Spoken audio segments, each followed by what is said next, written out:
ጳውሎስ እንዳለው ነገር ግን በእናቴ ማህፀን ሳለሁ ለይቶታል። በምን የጠራኝ? በጸጋው የጠራኝ እግዚአብሔር በአሕዛብ መካከል ይላል፣ በሁሉም ሰው መካከል ስለ እርሱ ወንጌል እሰብክ ዘንድ ልጁ በእኔ ሁኔታ ሊገልጥ በወደደ ጊዜ ከሥጋና ከደም ጋር አልተማከረም። ከሰማዩ በታች እንዳለው ደመናን ለክብር ለዝና ይዣለው ምስጋናን ሐዘን ያጠላበት የልቤ ደጃፉ ክብርህን ያየለት አዲስ ነው ምዕራፉ ደስ የሚለኝ ስትከብርልኝ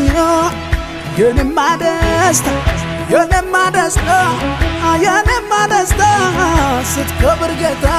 ነገር ግን በእናቴ ማህፀን ሳለሁ የለየኝ በጸጋውም የጠራኝ እግዚአብሔር በአሕዛብ መካከል ስለ እርሱ ወንጌልን እሰብክ ዘንድ ልጁን በእኔ ሁኔታ ሊገልጠው በወደደ ጊዜ ከሥጋና ከደም ጋር አልተማከርኩም ይላል ጳውሎስ። ለገላትያ ሰዎች እየነገራቸው ነው። ለገላትያ ሰዎች ወንጌልን መስክሬላችሁ እንትን ባልኩ ቁጥር ከሄድኩ በኋላ ወዲያው ልባችሁን የሚያስት ነገር ከየት አገኛችሁ ይላል። ያ ማለት ጳውሎስ ሰብኮ መስክሮ ቤተ ክርስቲያኑን አቋቁሞ አጽንቶ በሄደ ጊዜ ሐሰተኛ መምህራን ከሲኖ ሸልኮ ገቡ ማለት ነው። እና ጳውሎስ ሲናገር እኔ ያለው እንደማይመጣ አውቃለሁ ይላል። እኔ ከሄድኩ በኋላ ግን ሾልከው ገቡባችሁ ይላል። እና ይሄ ሾልከው የገቡባችሁ ከተሰበከላችሁ ወንጌል ፊታችሁን ዞር አደረጉት ይላል። ስለዚህ ምንድነው የምናስተውለው? ሐሰተኛ ትንቢት ከባድ ነው፣ ግን ፍሬው ከሌለ ይያዛል ማለት ነው። ኦኬ ውሸታም ነህ አንተ እግዚአብሔር እንዲያለ ብለህ አልሆነም ይባላል በጊዜው ማለት ነው። ግን ሐሰተኛ መምህራን በጣም ዴንጀረስ ነው። ምክንያቱም ሰው እንደ እሳት አያውቅም። ደግሞ በአንድ የሚገለጥ ፍሬ አይደለም። እየቆየ የሚገለጥ ነው እና ሰውን ከእግዚአብሔር መንግስት እስከ ማሳት ድረስ የሚደርስ ነው የሐሰተኛ ትምህርት ማለት ነው። ሐሰተኛ አስተማሪዎች ሲል መጽሐፍ ቅዱስ እና it's very dangerous። አሁን ለምሳሌ ወደ ታሪኮች ትሬስ አድርገን ስንሄድ only Jesus አለ ኢየሱስ እንጂ አብ ወልድ የሚባል የለም የሚል ትምህርት ማለት ነው። ቀስ እያለ ነው እሱ ያደገው እና እዚህ ሌቭል የደረሰው። ሳይንቶሎጂ የሚባል ትምህርት አለ። ከዛ ደግሞ ጀሆቫ ዊትነስ አለ፣ ክርስቶስን ኮምፕሊትሊ ዲናይ የሚያደርግ ትምህርት ማለት ነው። ስንት ሚሊዮን ነው ጀሆቫ ዊትነሶች አሉት? ለምን ሲባል አንድ ሰው እንደውም ታሪኩን በፋምላ ሚስቴክን ማለት ነው። ታሪኩ ምንድነው? ሰውየው በጣም ስለ ሲኦል ያስጨንቀው ስለነበረ ይላሉ። በጣም ሲያስጨንቀው ስለነበረ መፍትሄ ፈለገ። በቃ ሲኦልን የሚያጠፋለት ትምህርት ማለት ነው።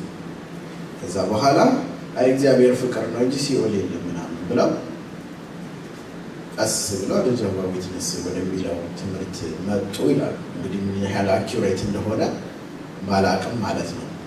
እና ሐሰተኛ ትምህርት በጣም ዴንጀረስ ነው። ሰውን ከእግዚአብሔር መንግስት ያስታል ማለት ነው።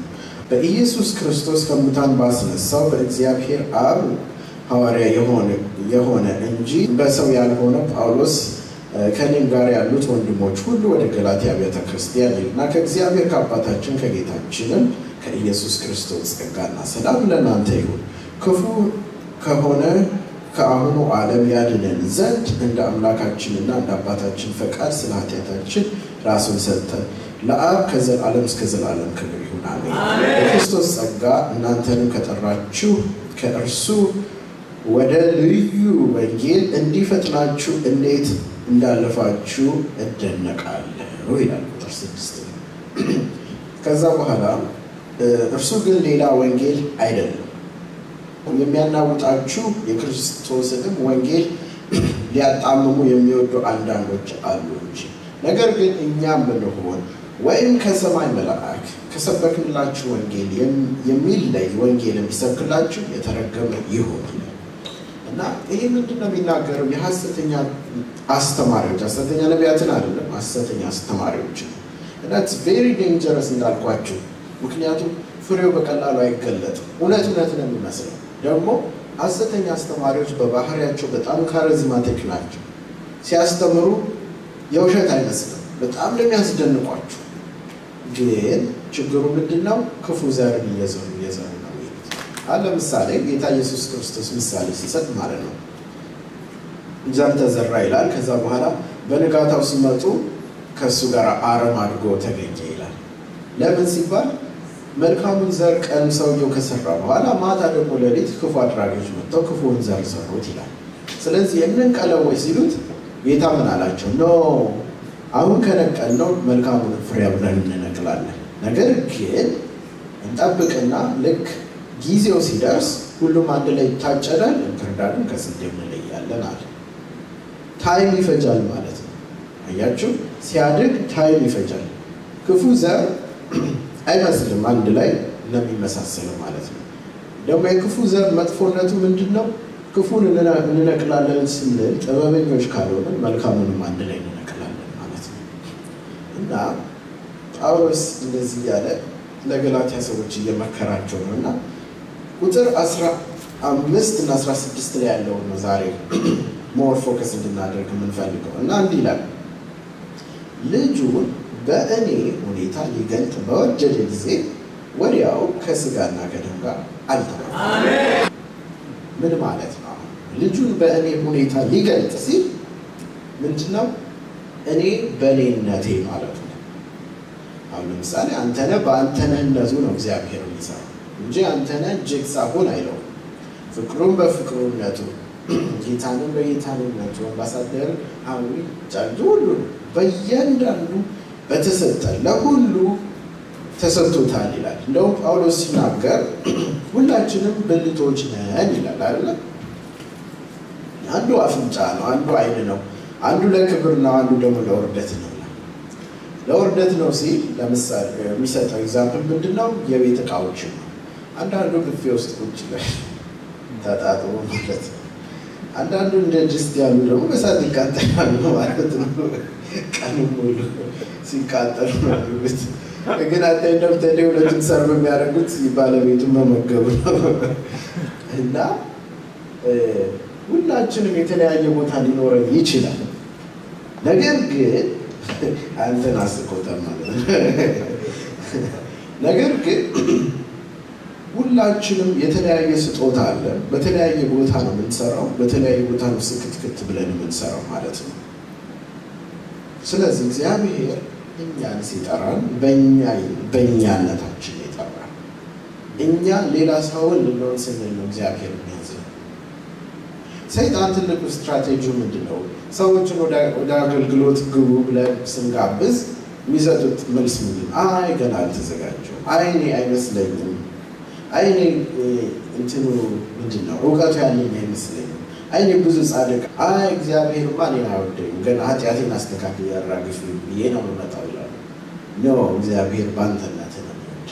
እግዚአብሔር የሚሰራው በእኛነታችን ነው። እና ጳውሎስ እንዲህ ይላል ልጁን ይላል ማንን?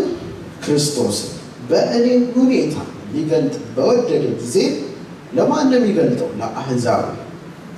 የጳውሎስን ታሪክ እናውቃለን። ከየት እንደወጣ ምን አይነት ሰው እንደነበረ፣ ለሃይማኖቱ የሚቀና ክርስቲያኖችን የሚያሳድድ ሰው እንደነበረ፣ ግን በዛው ማንነቱ እግዚአብሔር እንዴት እንደተጠቀመበት ላሳያችሁ።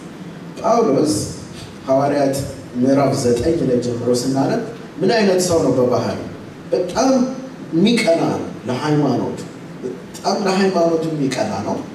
ክርስቲያኖችን የሚያሳድድ የነበረበት ምክንያት ያ ነው። ምክንያቱም የእግዚአብሔርን ባህል የአይሁድን ባህል አበላሹ ብሎ ስላመነበት ነው። አያችሁ ባህሪው ምን አይነት እንደሆነ። በጣም ኢገር ነው። በጣም ጨካኝ፣ ለዓላማው ጨካኝ ነው።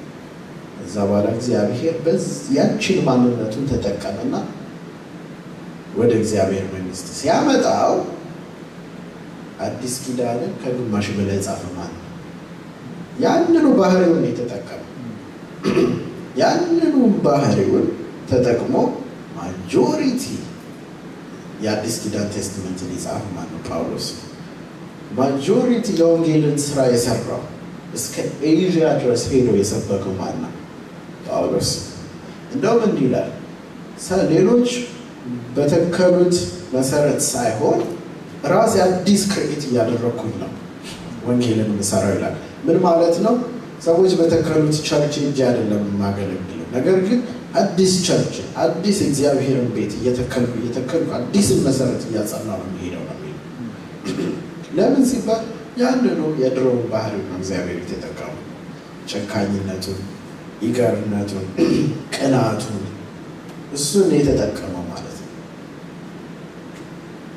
ከዓለም ያለን ባህሪ ሊኖር ይችላል አይደለም። እግዚአብሔር እሱ ይገለብጣል፣ ግልምጥ ያደርገውና ለራሱ ያደርገዋል ማለት ነው። በእኛነታችን እግዚአብሔር ይመስላል። በጣም አንድ ሰው ከሰረ ብዬ ማምነው ሰውን ለመምሰል ሲሞክር በጣም ነገሩ somehow at some point ሰው ለመምሰል የምንሞክርበት ነገር አለ። ምክንያቱም ኢንፍሉዌንስ ያደርጉ አንዳንድ ዘማሪዎች መዘመር ሲጀምሩ ማለት ነው ከነሱ ቀደም ብለው ያሉትን ዘማሪዎች ስለሚያዩ ልክ እንደነሱ መሆን ይፈልጋሉ። እና አንድ ሰው ሲመሰክር የሰማሁት ምንድነው በጣም እግዚአብሔር አገልጋይ ነው፣ በጣም ጥሩ ዘማሪ ነው። ዘማሪዎቹን ነግራችሁ ታውቃላችሁ። ግን አንድ ጊዜ አለ ገና ካሴት ሳያወጣ ሳይታወቅ በፊት ማለት ነው ተስፋ ይጫላል በጣም ስለሚወደው ድምፁ ሁሉ ልክ እንደሱ እያስመሰለ ይዘምራል። በአማረ ቅኔ ለኢየሱስ እያለ ልክ እንደሱ እያስመሰለ ይዘምራል ማለት ነው። እና የአንድ ሰው አገኘኝና አለ አንተ በቃ ተስፋዬን ቁጭ አደረከው አይደል እንዲ ያለኝ አለ። ደስ አለኝ አለ። በቃ ግን ደግሞ አንድ ደስ የምትል የራስ ቃና ነበረች፣ እሷን ደግሞ አጠፋት። ምን ነው አለኝ አለ። የዛን ይገባኛል። የዛን ጊዜ ጀምሮ የሰውን ሳይሆን የራሴን መዘመር ጀመርኩ አለ እና ተቀየረ ማለት ነው። አያችሁ እግዚአብሔር በእኛ ሁኔታ ነው መገለጥ የሚፈልገው። በእኛ ሁኔታ እችን ቤተክርስቲያን በዚች ሁኔታ እግዚአብሔር መስራት ይችላል። ከዚህም ደግሞ ታማኝ ስንሆን፣ ንብረታችን ሲጠነክር፣ ፍቅር ሲኖረን፣ ቶለራንስ መቻቻል ሲኖረን በጥቂቱ የታመነ በብዙ ይሾማልና ከፍ እያለ እንሄዳለን ማለት ነው። ስለዚህ አሁን ባለን ሁኔታ ስህተት አይደለም ማለት ነው። እግዚአብሔርን በኋላ ተስተካክል የተሻሽል የሚባል ነገር የለም። ባለን ሁኔታ ፊቱን ቀርባለን፣ ሌላውን እሱን ያስተካክላል ማለት ነው። ባለን ሁኔታ ነው ፊቱን የምንቀርበው። ዳዊት ሲናገር ምን ይላል? መዝሙር 139 ላይ እኔ ውብና ግሩም ተደርጌ ተፈጥሬአለሁ፣ እኔ እንዳለ ማለት ነው። ግሩምና ውብ ተደርጌ ተፈጥሬያለሁ። ከዛ ይሄ ሰው የእግዚአብሔር ማንነት የገባው ነው።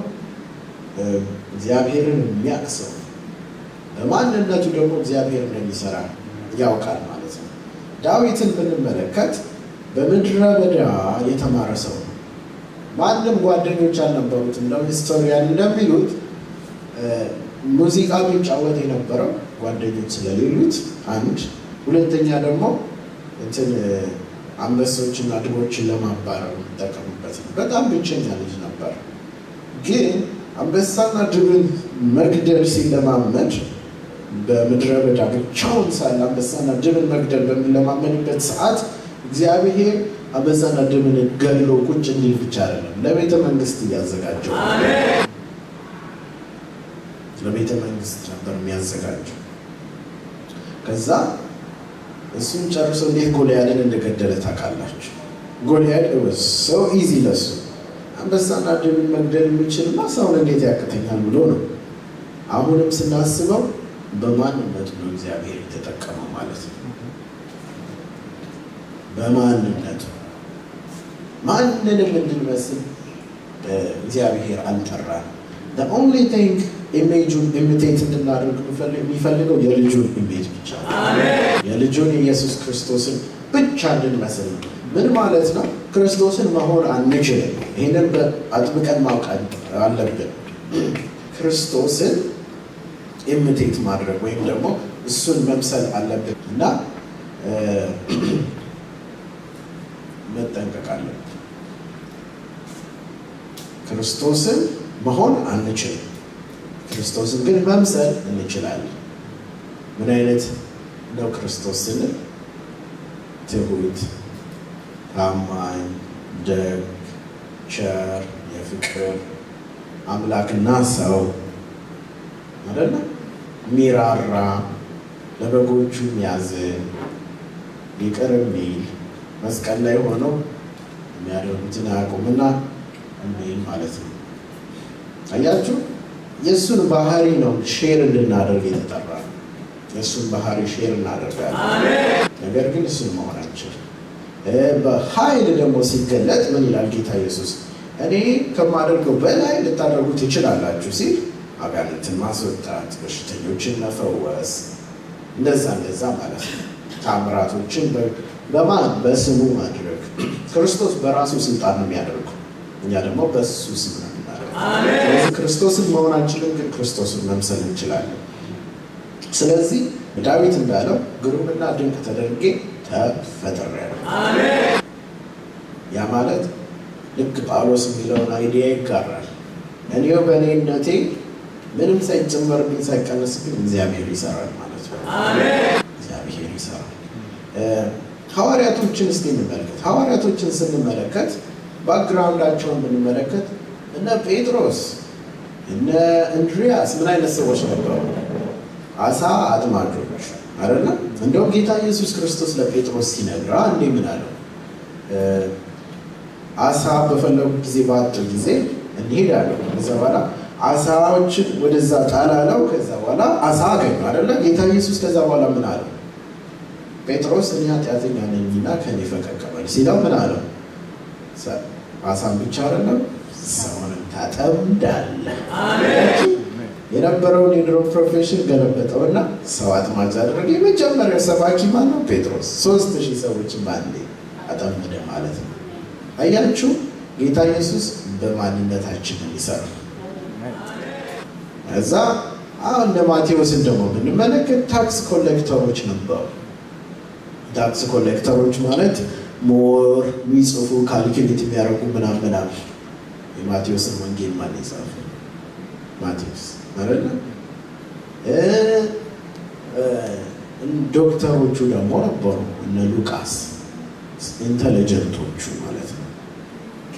ኢንተሊጀንቶቹ ሐዋርያትን ስራ ሉቃስ ባይኖር ኖሮ አናገኘውም ነበር። ሉቃስን የጻፈው የሉቃስን ወንጌልን የሐዋርያትንም ስራ ዶክመንቱን በጣም ጥሩ በሆነ አጻጻፍ የጻፈልን ማን ነው? ሉቃስ። አይምሮን ተጠቅሞ ማለት ነው።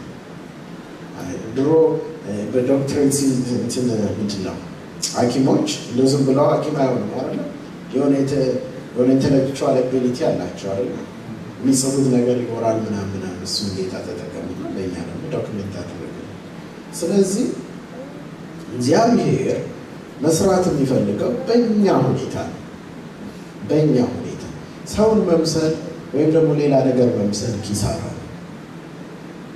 ጳውሎስ እንዳለው ነገር ግን በእናቴ ማህፀን ሳለሁ ለይቶታል። በምን የጠራኝ? በጸጋው የጠራኝ እግዚአብሔር በአሕዛብ መካከል ይበል በሁሉም ሰው መካከል ስለ እርሱ ወንጌል እሰብክ ዘንድ ልጁን በእኔ ሁኔታ ሊገልጥ በወደደ ጊዜ ከሥጋና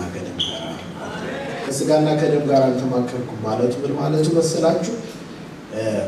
ሄጄ ሰዎች ይሆን አይሆን እንደው እኮ እኔ በቂም ሰው አይደለሁም ምናምን ብሎ ከሰው ጋር አልተማከረ፣ ወዲያው ገባ። በቃ ልጁን የገለጠው በእኔ ሁኔታ ነው፣ እኔም ደግሞ በእኔ ሁኔታ ሰብካለሁ ማለት ነው። ስለዚህ እግዚአብሔርን ልናስደስት የምንችለው በሰጠን በማንነታችን ፕሬዘንት ስናደርግ ነው። ራሳችንን መልካምና ሕያው ቅዱስ መስዋዕት አድርጋችሁ አቅርቡ ይላል እንጂ ሰውን መስላችሁ አይደል። ማንንም ልንመስል አልተጠራንም፣ የልጁን መልክ ብቻ ነው።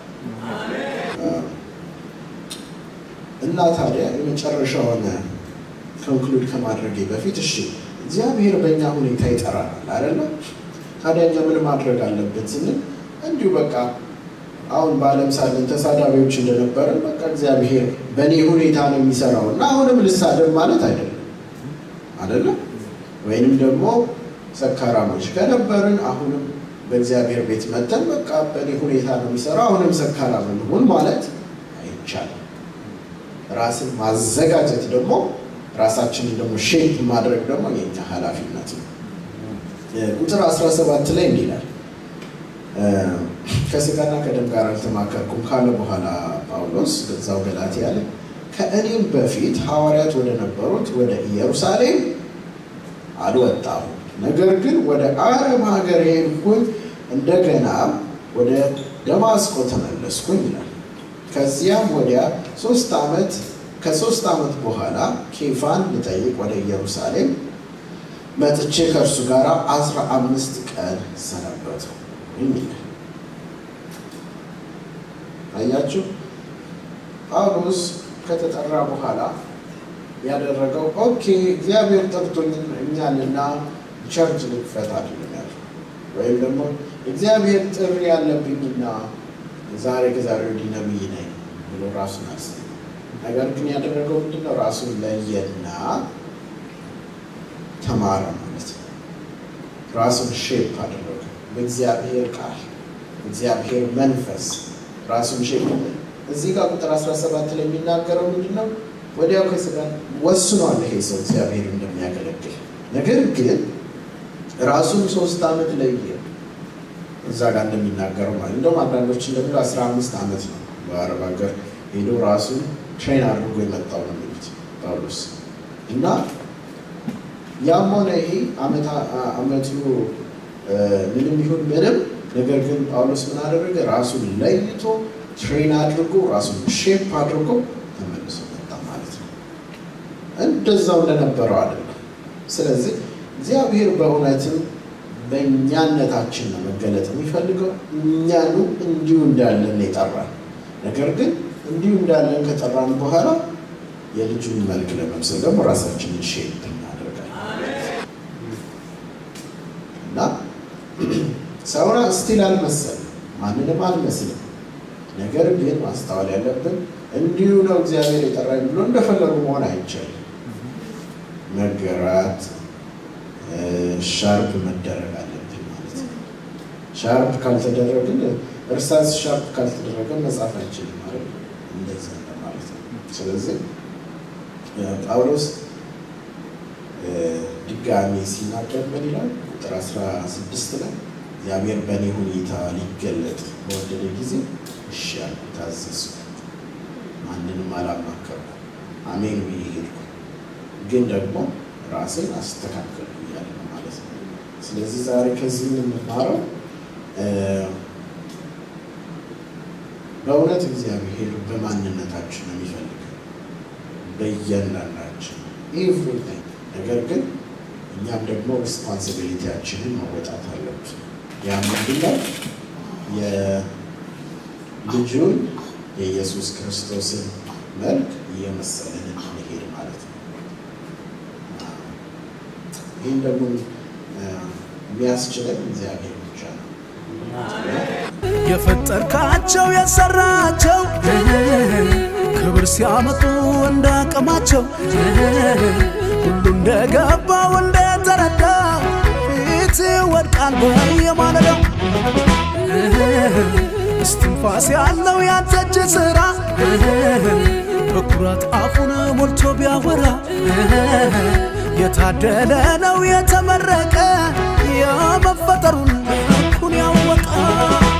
እንደገና ላንተ ምስጋና እንደገና እንደገና ከኔ አንደበት እንደገና ይውጣ ባርኮት እንደገና ላንተ ምስጋና እንደገና እንደገና ከኔ አንደበት እንደገና ይውጣ ባርኮት እንደገና ላንተ ምስጋና እንደገና እንደገና ከኔ አንደበት እንደገና ይውጣ ባርኮት እንደገና ላንተ ምስጋና እንደገና እንደገና ከኔ አንደበት እንደገና ይውጣ ባርኮት።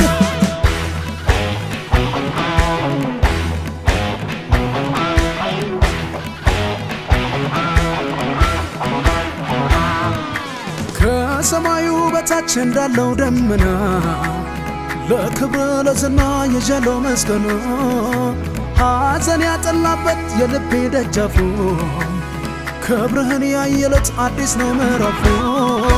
ይቸኩላል በምስጋና እሸነጋ መቼልና ይቸኩላል ለዘማሬ ክብር አይደለይ ለኔስ ክብሬ ከሰማዩ በታች እንዳለው ደመናን እንዳለው ደመናን ለክብር ለዝና ይዣለው ምስጋናን ይዣለው ምስጋና ሐዘን ያጠላበት የልቤ ደጃፉ የልቤ ደጃፉ ክብርህን ያየለት አዲስ ነው ምዕራፉ አዲስ ነው ምዕራፉ። ደስ የሚለኝ ደስ የሚለኝ ደስ የሚለኝ ስትከብርልኝ የኔማ ደስታ የኔማ ደስታ የኔማ ደስታ ስትከብር ጌታ ደስ የሚለኝ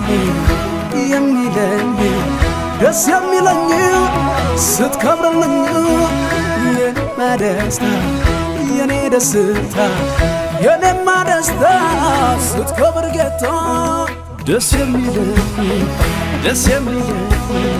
ደስ የሚለኝ ስትከብርልኝ የኔማ ደስታ የኔማ ደስታ የኔማ ደስታ ስትከብር ጌታ ስትከብር ነው ጌታ